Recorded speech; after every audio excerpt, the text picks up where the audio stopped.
Good day. Welcome to our live event today. I'm Scott Samuel, VP of Culinary here at Ruby, and we're going to be having Chef Alyssa Wallers and Chef Jacquy Pfeiffer join us today for part 5 of our 6-part series on cake baking and decorating.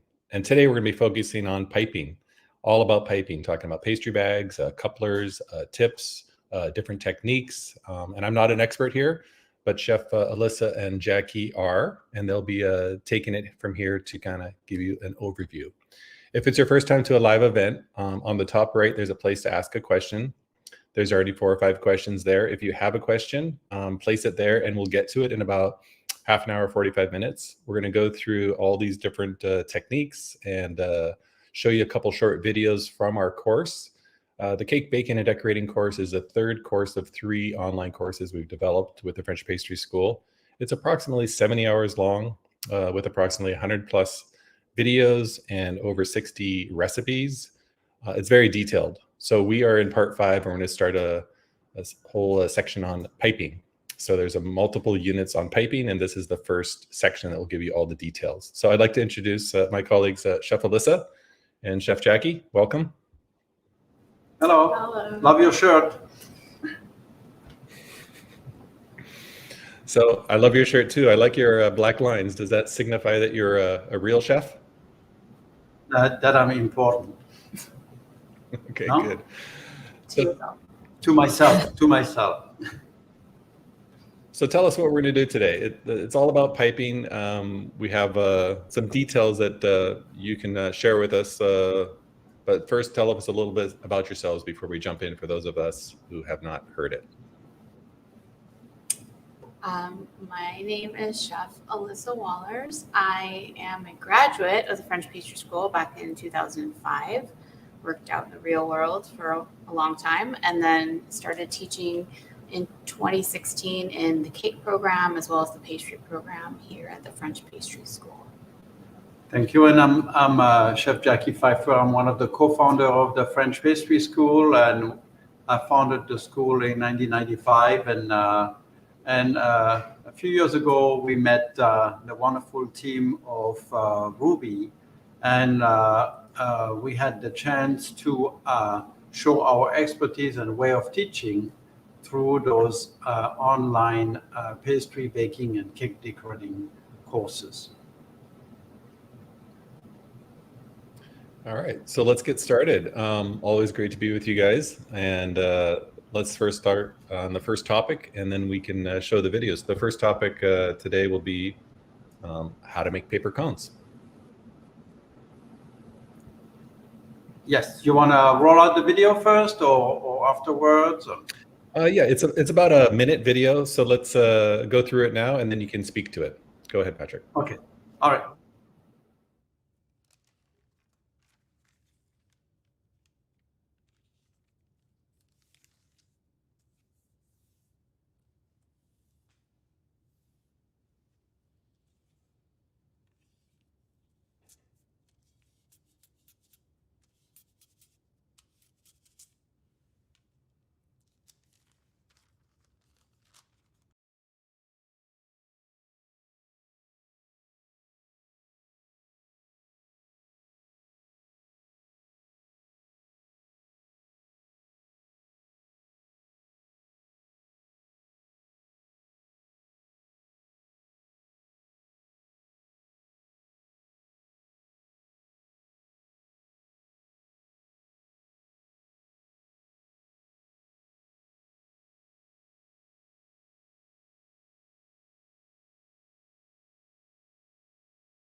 That was pretty detailed. I've been doing those off and on for years, but that was an excellent demonstration.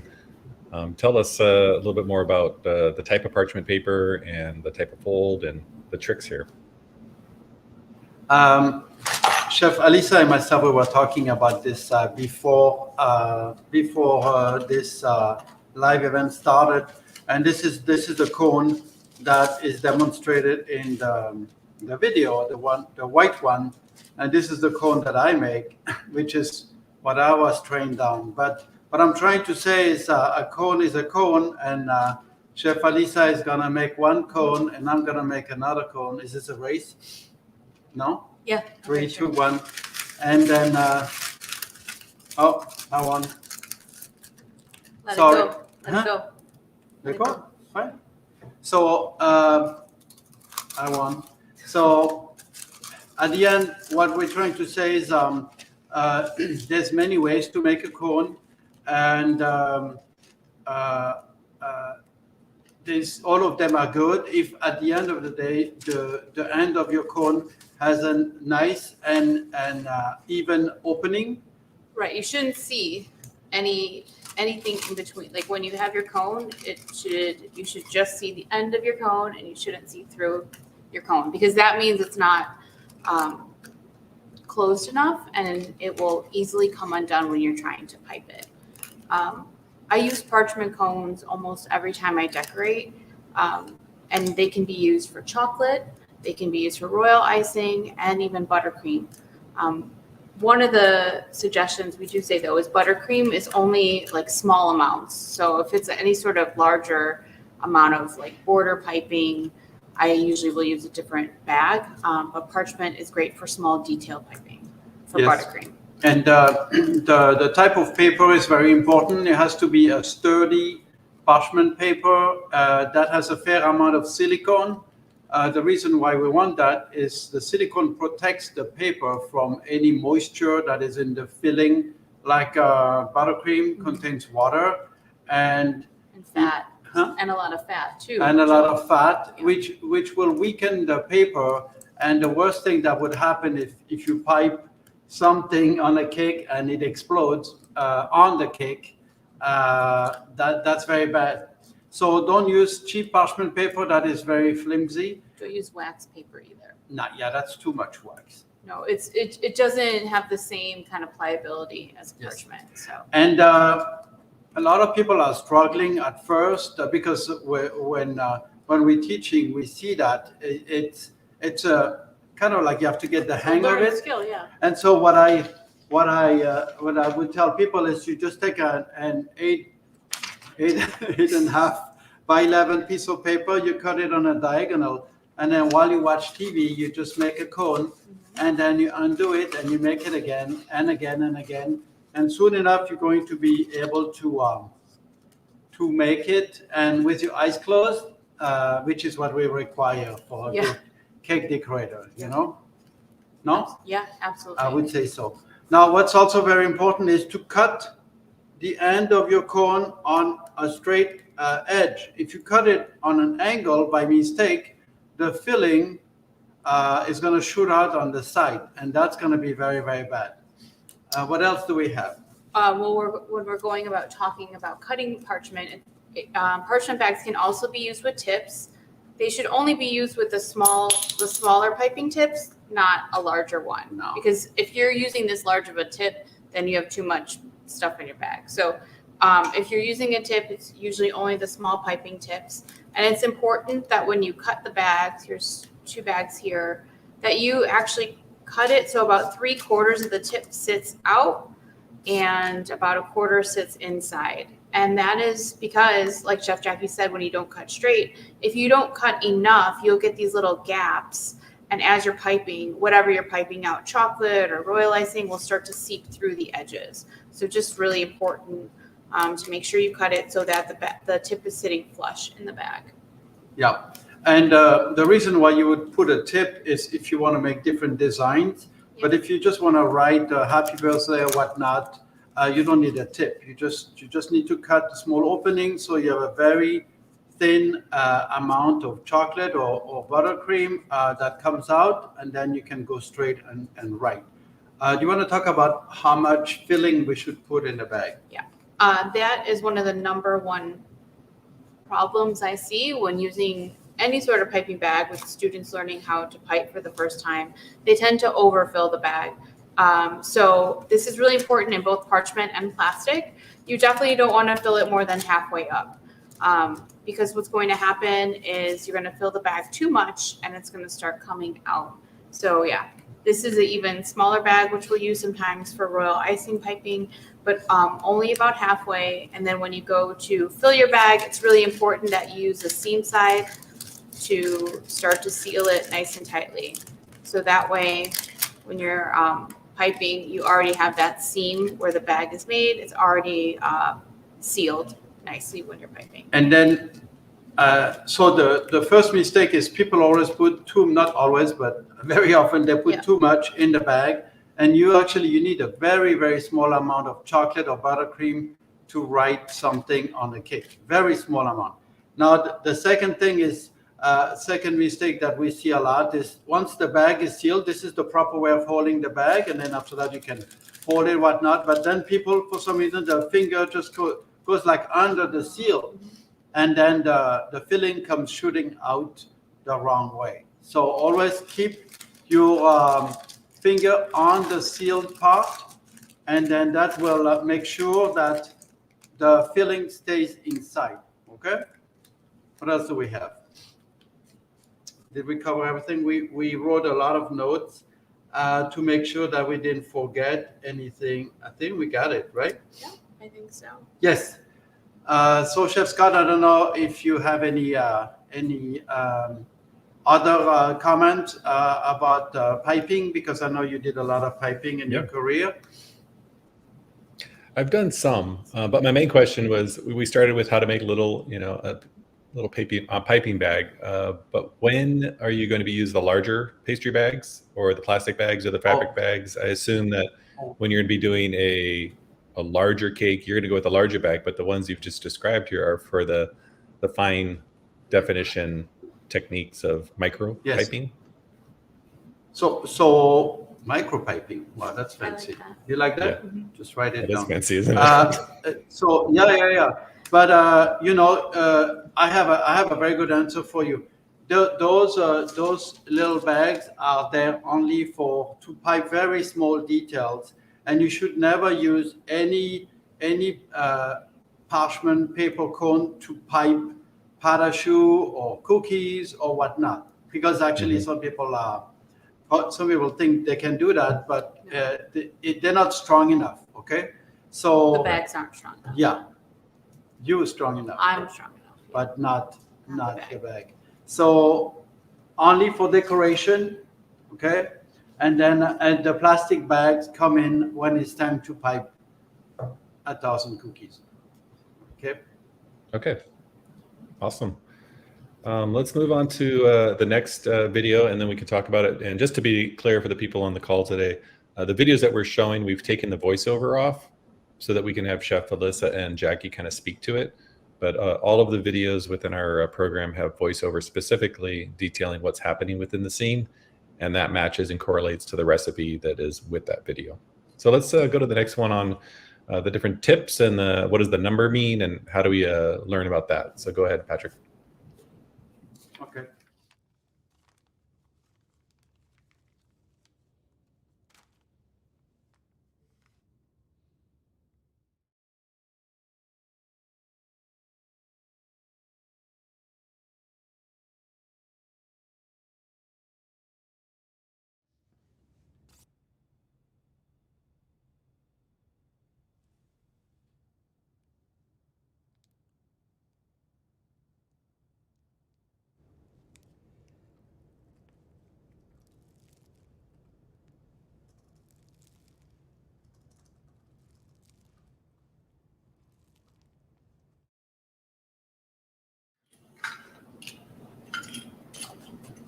All right, so a little context on the video, using a larger pastry bag, larger tips. I think what we were piping there were meringues. Is that right? Yes. Yeah. There's meringue, and then before that there was like piping some royal icing on a shortbread cookie. So those are different types of tips. We can talk about the cake decorating tips that are very, very small, right? Yeah. Some of them have like tiny openings, and you can find sets of tips that have I think about 24 tips, 24 different tips, which would be great for a cake decorator, because each tip will produce another design, right? That's 100% true. And then there's numbers, sorry. And unfortunately, all those numbers are not equal.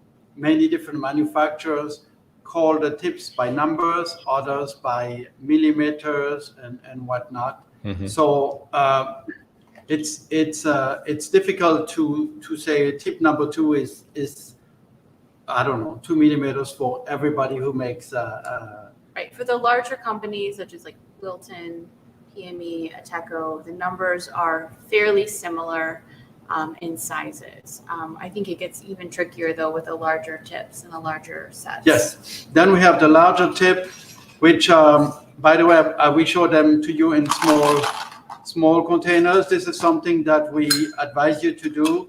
Is because tips are very useful pieces of equipment, but they can also be fragile. So once you are done, at the end of the day, you have to protect them, and you put them in some box.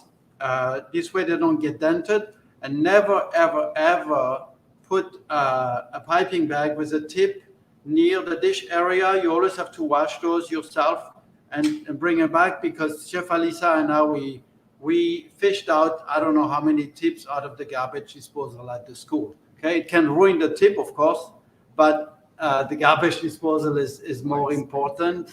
And so there is round tips, and then there is star tips, and then there's the French tip. Okay, much better, right?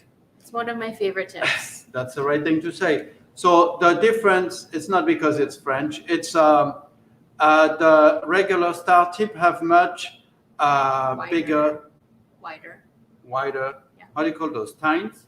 Yep, prongs. Yeah. Prongs? Yeah, sure. It has a wider space in between the prongs. Yes, and then the French ones are much finer. So the only difference it's gonna show a different design. Okay, that's really the main thing. And your main tips are round and star. Okay. And also something I wanted to show to you is sometimes tips get bent like this. Some people are not always careful. This is shown in the video. You just take one of those metal horns and you just push it out like this, and then your tip is back to normal. But if you really take care of your tips, you have them for life. Really. There's 20, 30 years of cake decorating. I haven't bought new tips. Right? Mm-hmm. Can't even remember. Yeah. So, but they're small and they can easily get lost. So at the end of the day, you got to make sure you get your tips back where they belong. Yeah. Yeah. And then I have seen sometimes some questions from students regarding a plastic tip versus a metal tip. Yes. So all the tips we're showing you are metal, and there's a reason for that. Plastic tips sometimes don't have the sharpest edge, which is really important when you're looking at decorating and making buttercream flowers. And they can also get worn out a little bit easier, so the edges become more frayed because they're just in the dishwasher more, or not the dishwasher, but in the dish sink, or you're using a towel or an abrasive sponge, and so the plastic can fray a little bit. So we always use metal tips. Yes, and also plastic tips are made out of acrylic, and that can shatter, if you're not careful with it. And you might find a piece of acrylic in the food that you're serving, so that's never good. No. Right? Metal tip, that piece of metal never comes off. It's impossible. You would have to take some very strong pliers to cut this. Okay, but I think those are very good tips about tips. Tips. Yep. You got that? Got it. Yeah. Nice pun. Nice, Jacquy. So just to be clear, the cake baking and decorating course, the very beginning of the course talks about all the equipment that you're going to need, and it specifically shows you where to get all the types of tips that are going to be needed throughout the course. So when within the course, there are actually 2 units assigned to teaching piping. One is the beginning about royal icing piping, and then there's an advanced unit with all about Oriental string work and Australian extension work and some more detail. But there's definitely an equipment list and a place where to buy it, and show you what you need before you actually get into the course. So thank you, chefs. Let's move to the next topic. We've talked about the bags, we've talked about the tips. Now we're going to move into couplers. So what are couplers? Let's show a quick video. Once again, the voiceover is not there, and then chefs, you can kind of talk more about couplers. Okay.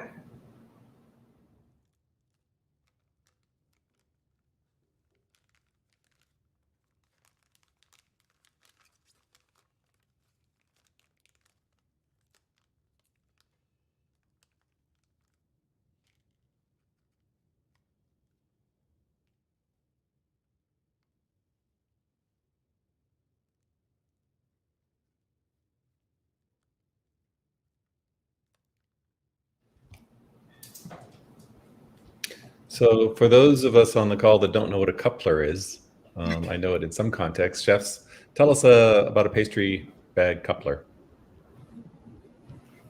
Okay, so couplers are great tools for cake decorators. They basically go in the piping bag before your tip, and it basically allows you to have the same piping bag, but then you can interchange any tip. So if you're doing a white wedding cake and you have your white buttercream, you would insert your coupler first, and then you could do all of your piping, whether you need a shell tip, a shell border tip, or a round tip, or even like a rose petal tip. So that is probably one of my number one used pieces of equipment when it comes to cake decorating.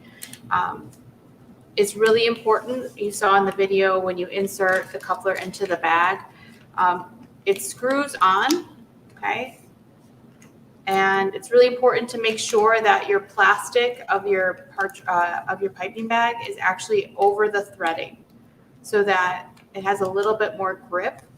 I've seen a lot of students cut a little bit too much of the bag, and then the threading for the coupler isn't attached to the plastic bag, and as they're piping, the coupler shoots out because you're usually filling your bag with a little bit more buttercream, you're applying more pressure, and that usually pops out the coupler. So that's kind of the number one issue I see with couplers. Also, hot tip, only buy one brand of couplers because they're not made the same. So whatever brand you buy, just stick with it. If you start buying multiple brands, they don't always screw on correctly, and that can be an issue when you're piping as well. If the top doesn't screw on properly, that can also shoot out your piping tip.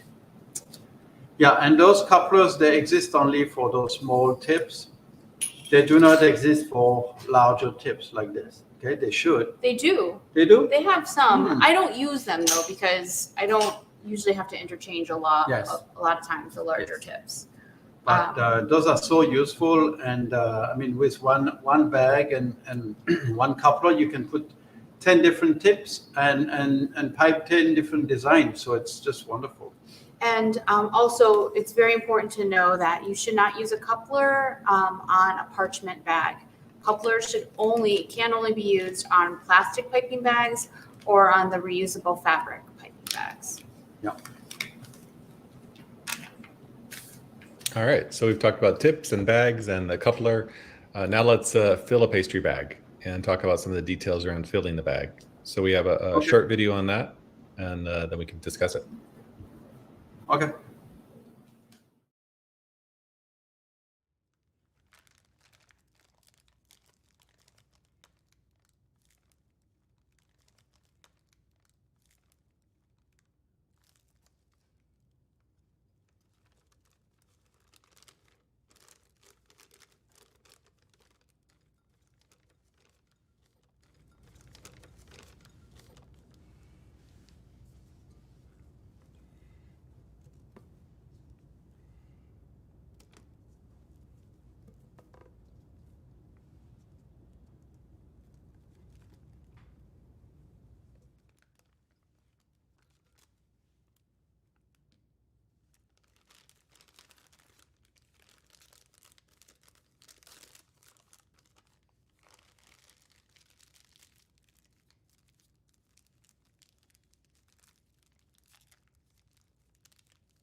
Well, that makes it look very simple and easy, but I can see there's a couple key techniques you got to think about to make sure you get the filling in. And I just learned something there. I had never done a twist on the tip. I kind of folded it over and then I had to lift it out of the container and let it coming Yeah, out. that's a rookie So, mistake right there, Yeah. you know. But it's okay. yeah. We'll forgive you, you So know. Yeah. I'm not a, So this is a tip, a disposable, not a tip, a bag, and those are disposable, so they're very easy to actually wash and reuse if you want to. There's also some bags that are made out of a type of cloth. Like cloth, but they're plastic lined. Yeah, but still, those they kind of like They hold the smell. they hold the smell, and if you don't wash them with like Clorox or something, the next day it smells like dead monkeys. So we don't want that, okay? So you take a bag and then you put a tip and then you push it all the way to the back and you push it as far as you can, yeah? And then you can use this or you can use the scissor, voila. And then you twist and you push it inside, Chef Scott. And then there is two methods. You could use this, where we fold the bag over the container, or if you're confident, you can fold it like this and hold it, and your hand becomes the container. The folding is key, though. Yeah. Either way. A very common mistake is this. People fold not enough, just like this, just a little bit. And the problem with that is They get schmutz on you. schmutz. That's technical. And then because it's folded only slightly, now you have more room for filling, so people overfill it again. Yeah. I mean, seriously. And then you just have a very small room to close it. And usually what happens here is the filling comes shooting out from the top. And then now your hands are gonna be all full of schmutz.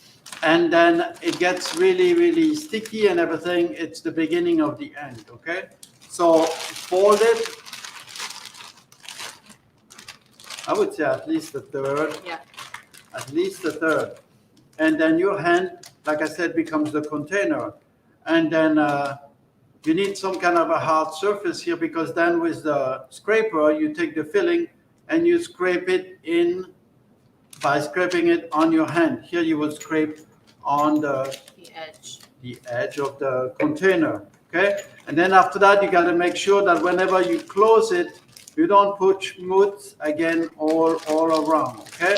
You gotta make sure that this part of the bag, at least this much, is free of filling. Okay, that's very important. And all of this will come with practice. In the beginning, it's a disaster, as we say in French. Sometimes, yeah. Yes, and but then after that, little by little, you find your way, and then after that, it's very easy. Like I said, those things you can wash them and use them over and over. Sometimes, yeah. And you know what's good about those? I brought the bags that we use here. They have, this is a smaller size.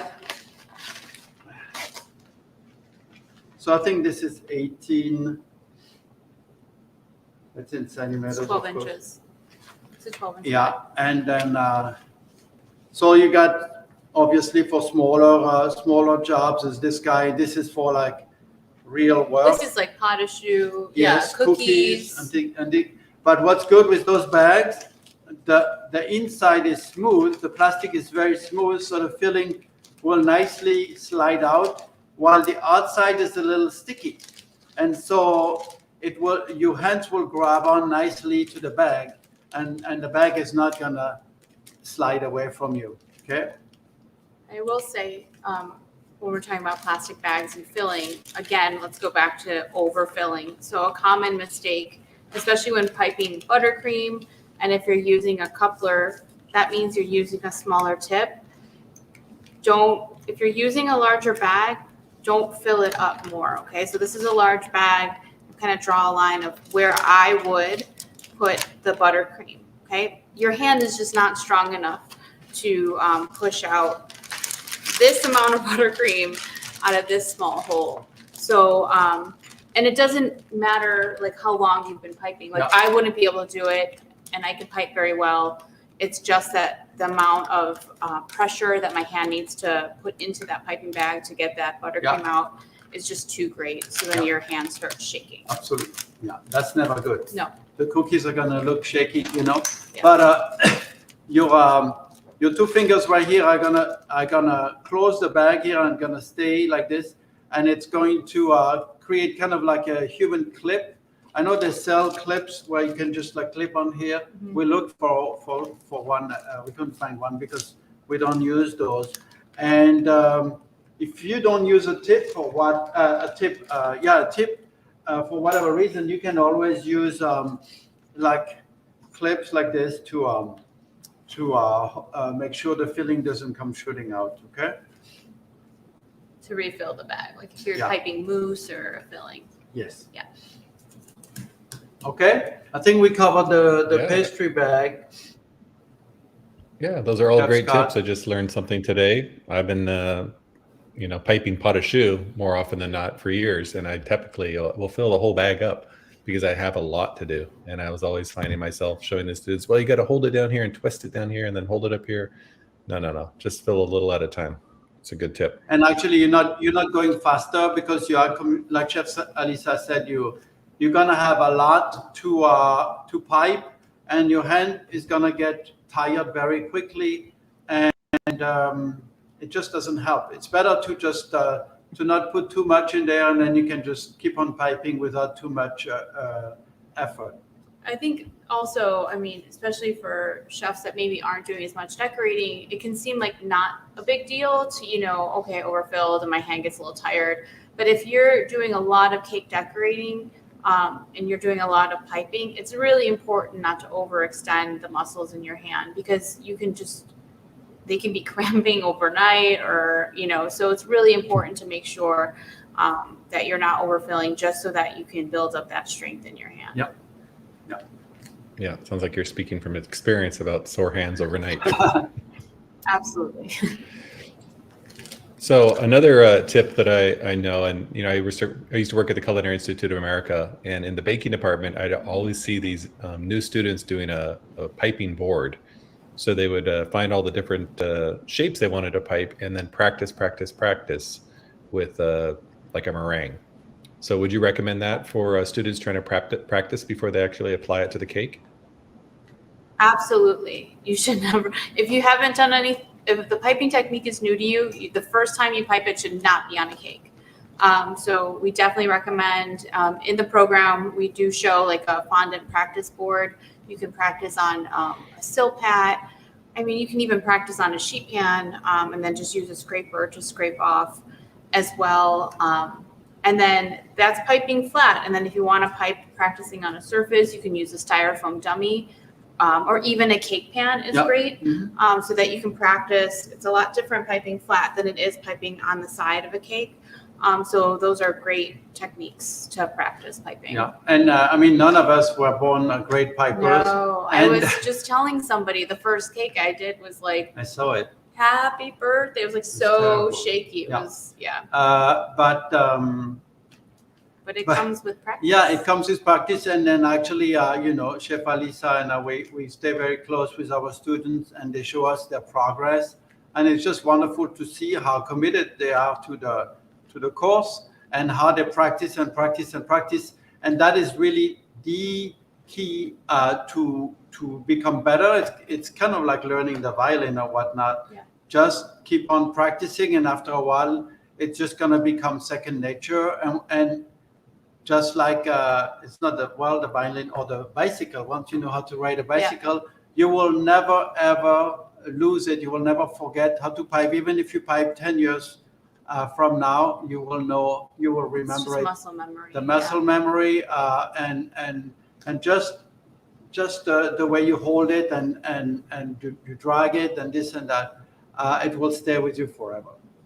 And I think one common mistake that we see are the students trying to pipe quickly.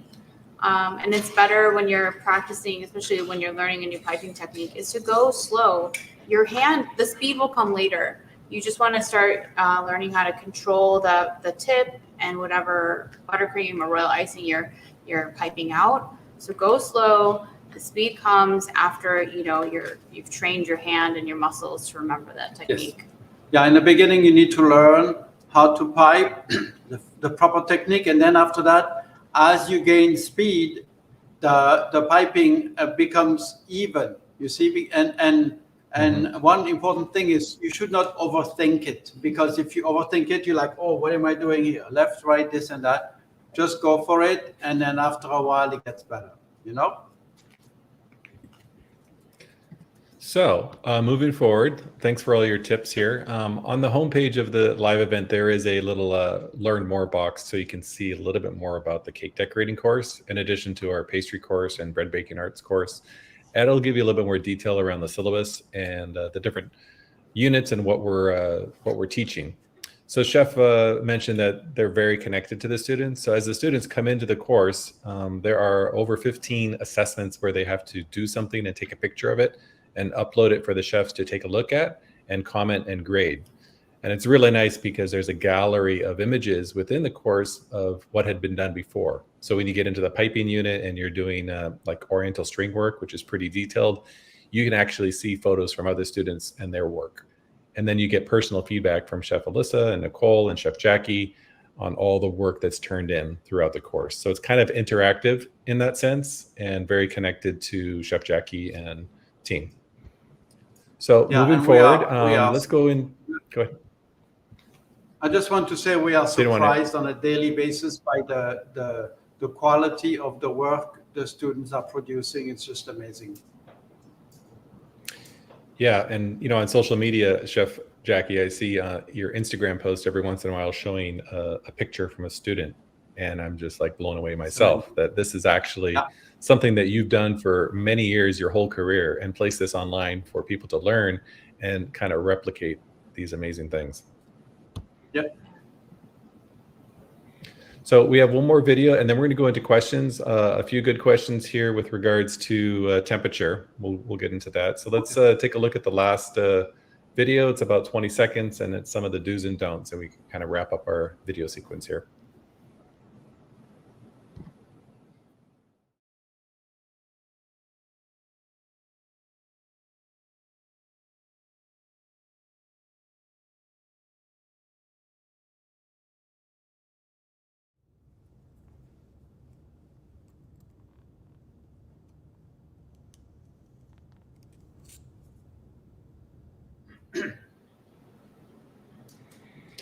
So some do's and don'ts. You've already noted the main do is practice, practice, practice. Keep doing it until you can ride a bike, for example. So what are some other things that the people on the call should know? Some other tips. Some other tips. Don't drink and pipe. That's a good one. That's true. Yeah. You don't always have to you don't always have to practice with buttercream or royal icing. So you can use like a whipped butter, just straight out like a whipped butter, like room temperature butter out of a container. And that will allow you to keep reusing and not worrying about, wasting a lot of product. I think you put down like instant mashed potatoes. Yes, is a good works one. really well, yeah. So don't feel like you need to make a whole big recipe of something to keep practicing over and over again. Well, I like to use buttercream or butter or like something like a mashed potato and not royal icing so much to practice because you can't reuse that royal icing. Once you pipe it, it's going to start crusting over and then you can't put it back into the piping bag. When I was an apprentice, we would practice with toothpaste. Oh, that's a good one too. Yeah, it comes out nice and smooth, and then you can. It actually has the feel of royal icing, Yeah, So just buy the cheapest toothpaste out there, and then just go for it. What are the? Oh, here we have it. A $50 trick. go for it. Right, and it's actually Chef Alyssa who told me the last session we were here, and you've been decorating cakes for what, 20 years or what? Yeah, a long time. Huh? Not 20 years. You started at 2 years old. she is still frightened by writing. I didn't say frightened. You said very frightened by writing an inscription on a cake like "Happy Birthday" or whatnot.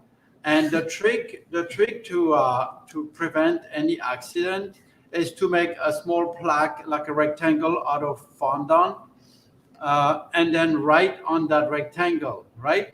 So if you mess it up, you just get rid of the rectangle and make another one, and then once it's nice, you just put it on the cake, and so there is never any accidents, right? Yes.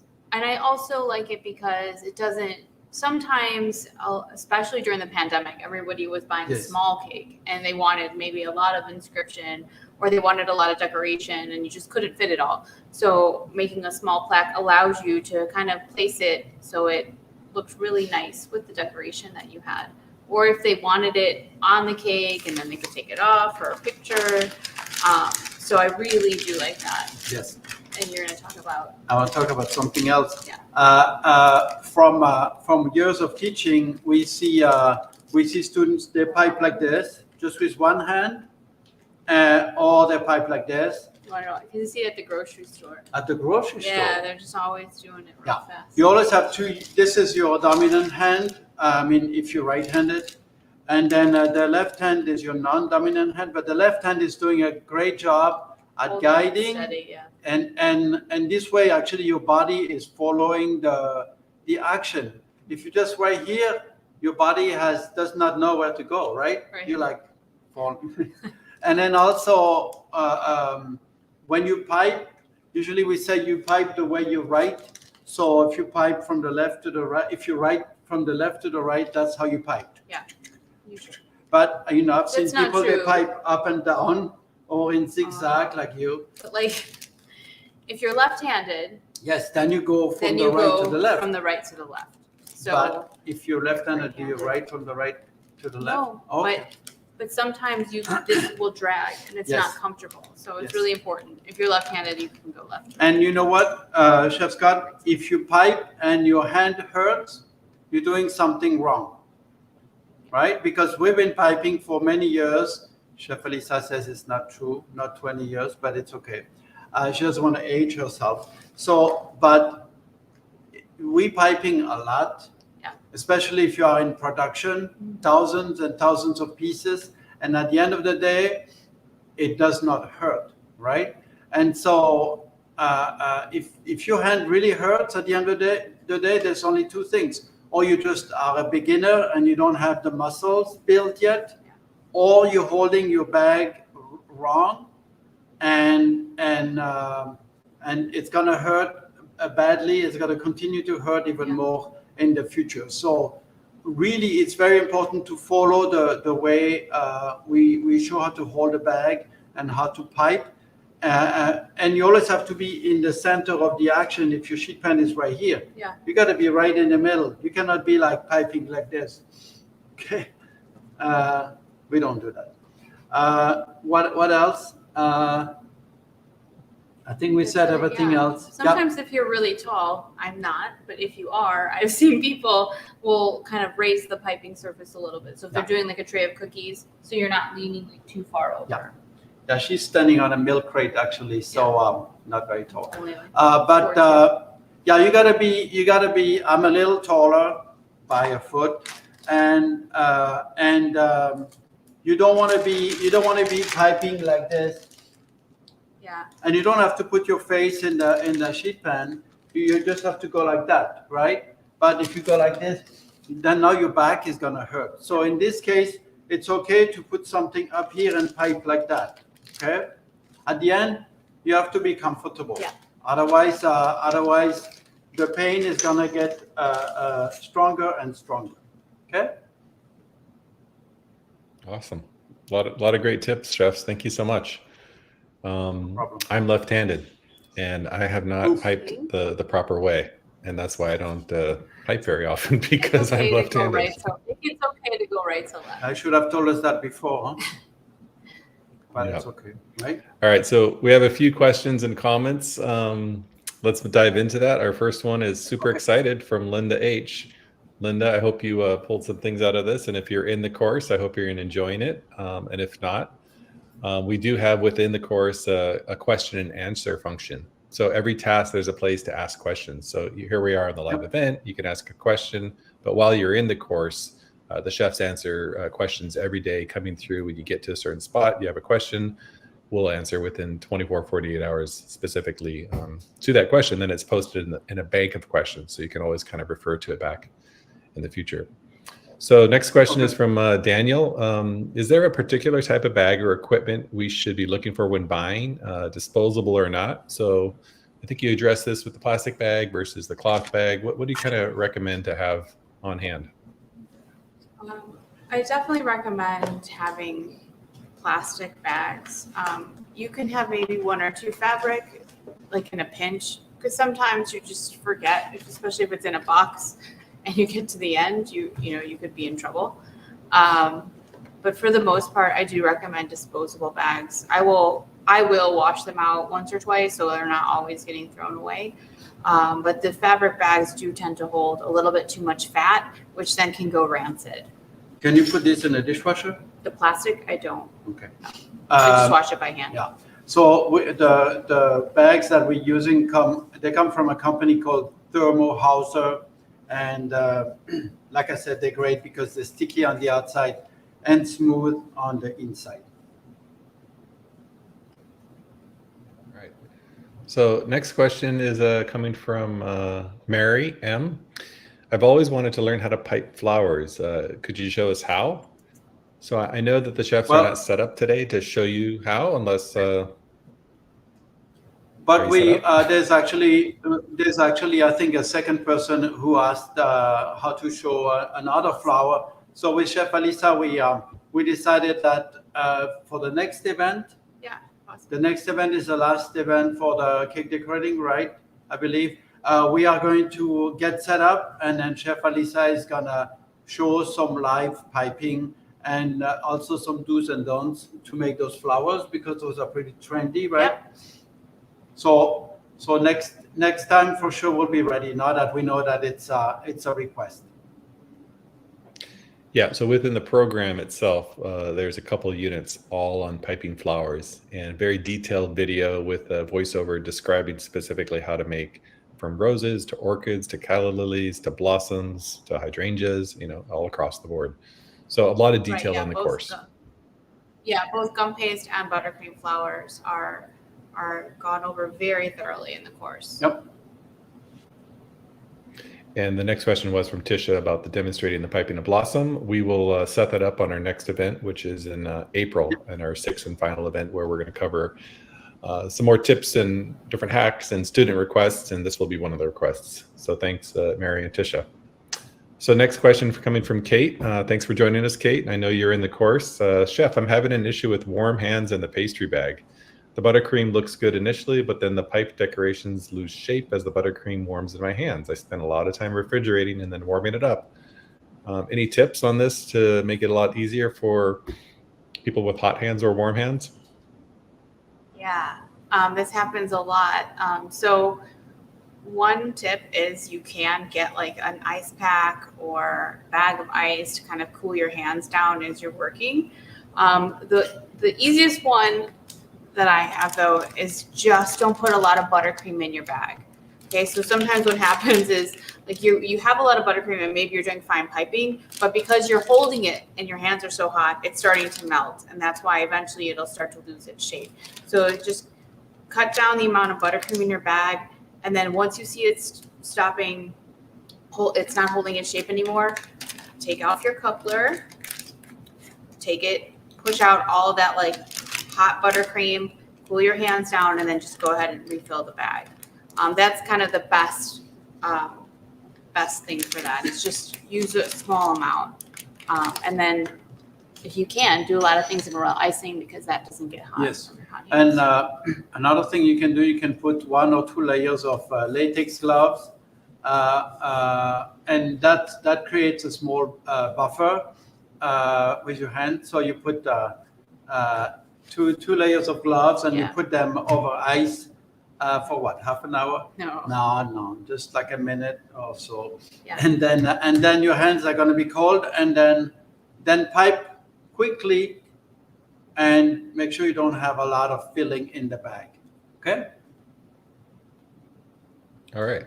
So that's going to address Terry's question, which is next about the buttercream and having hot hands. So Okay. when I was in a restaurant, we used to make truffles, and it was a warm summer, and we all had hot hands. So we always would do it together as a group and have a bowl of ice water, dip, dry, roll, dip, dry, roll. So that was old school technique. So next question is coming from Janelle.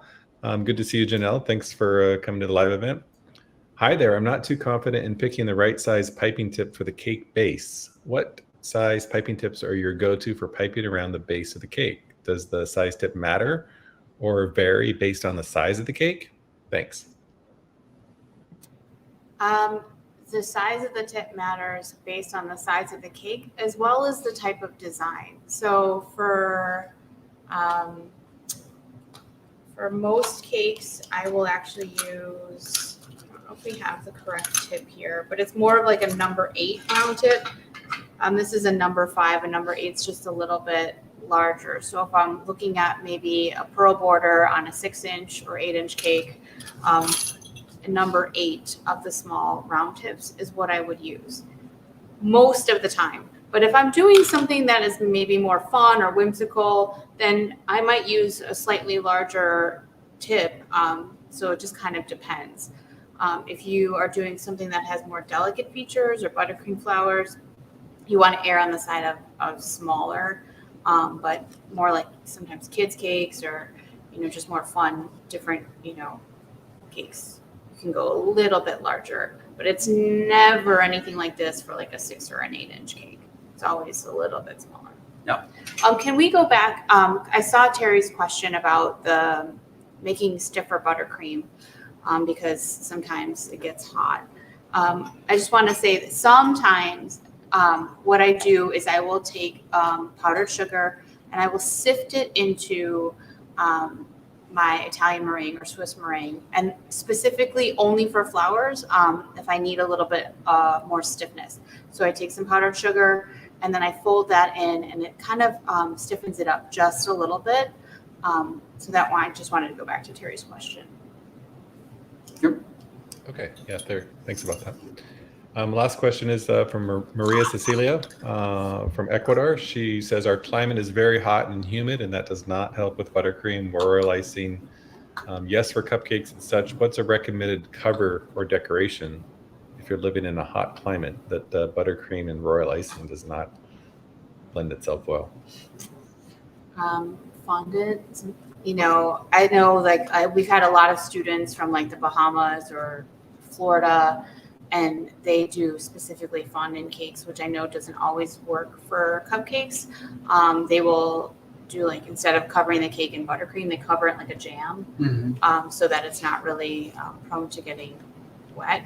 Ganache is a little bit stronger than buttercream, so it has a higher melting point sometimes. So not a milk chocolate ganache, but a dark chocolate ganache is something that's good. Or even like a glaze. You can glaze the cake, cupcake and dip it. So put the filling maybe inside, so you don't have to worry about it. Put some buttercream inside and then do a dip or a glaze on top. And then don't leave the cakes out too long. I know it's hot in Ecuador, and very happy for you because it's not that hot here in Chicago. But adding powdered sugar to the buttercream will definitely help. A little bit, not prevent it from melting, but slow down the melting a little bit. Excellent. Well, chefs, that wraps up our questions today. I appreciate your time and putting into all things piping, and looking forward to part 6 in a month. I think it's April 16th. We'll post it soon. And in the meantime, have a wonderful time in Chicago. Thank you. And you too in Hawaii. Bye, guys.